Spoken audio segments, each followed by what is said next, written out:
ಶರದೃತುವಿನಲ್ಲಿ ವಿರೇಚನ ಚಿಕಿತ್ಸೆಯನ್ನು ತೆಗೆದುಕೊಳ್ಬೇಕು ಅಂತಕ್ಕಂಥದ್ದನ್ನು ನನ್ನಂತಹ ಸರ್ವ ಆಯುರ್ವೇದ ವೈದ್ಯರುಗಳು ನಿಮಗೆ ಉಲ್ಲೇಖಿಸ್ತಾ ಬರ್ತಾ ಇರ್ತಾರೆ.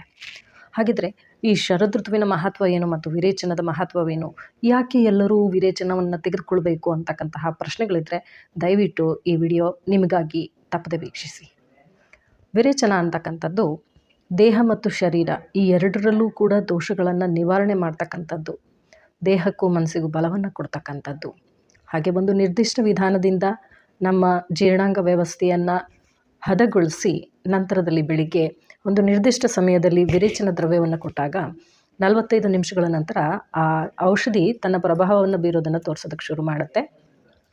ದಿನಪರ್ಯಂತ ಆ ಔಷಧಿ ತಗೊಂಡಿರ್ತಕ್ಕಂಥವರು ದೇಹದಿಂದ ಮಲರೂಪದಲ್ಲಿ ದೋಷಗಳು ಹೊರ ಹೋಗೋದನ್ನು ಸ್ವತಃ ಗುರುತಿಸಬಹುದು ಮತ್ತು ಪ್ರತಿಯೊಂದು ವೇಗದ ಜೊತೆಗೆ ದೋಷ ನಿವಾರಣೆಯ ಜೊತೆಗೆ ಆರೋಗ್ಯ ಹೇಗೆ ಪುನಃಸ್ಥಾಪನೆ ಆಗುತ್ತೆ ಹಾಗೂ ಮನಸ್ಸಿನ ಆಲೋಚನೆಗಳು ಕೂಡ ಒಂದು ಕ್ರಮಬದ್ಧವಾಗಿ ಬರುತ್ತೆ ಮತ್ತು ಶುದ್ಧಿಯಾಗತ್ತೆ. ನಮ್ಮಲ್ಲಿ ವಿವೇಚನೆ ಅಂತಕ್ಕಂಥದ್ದು ಕೂಡ ಮೊಳೆಯೋದಕ್ಕೆ ಶುರುವಾಗತ್ತೆ.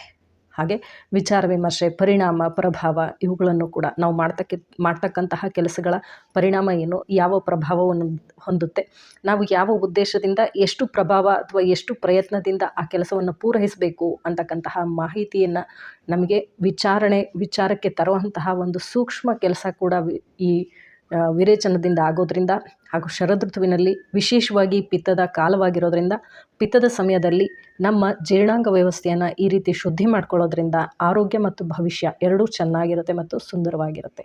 ಹಾಗಾಗಿ ತಪ್ಪದೆ ಎಲ್ಲರೂ ಸಹ ಶರದ್ ವಿರೇಚನವನ್ನು ತೆಗೆದುಕೊಳ್ಳಿ. ನಿಮ್ಮ ಹತ್ತಿರದ ಆಯುರ್ವೇದ ವೈದ್ಯರನ್ನು ಸಂಪರ್ಕಿಸಿ ಅಥವಾ 25 ವರ್ಷಗಳಿಗೆ ಸುಮಾರಾಗಿ ನುರಿತ ವೈದ್ಯರುಗಳಿರ್ತಕ್ಕಂತಹ ಶ್ರೀ ಪರಮಹಂಸ ಅಥರ್ವ ಆಯುರ್ಧಾಮದ ಈ ಶರದ್ವಿರೇಚನ ಒಂದು ಅಭಿಯಾನದಲ್ಲಿ ಪಾಲ್ಗೊಳ್ಳಿ. ನಿಮ್ಮೊಂದಿಗೆ ನಾನಿರ್ತೇನೆ. ಮತ್ತೆ ಸಿಗೋಣ. ಧನ್ಯವಾದಗಳು.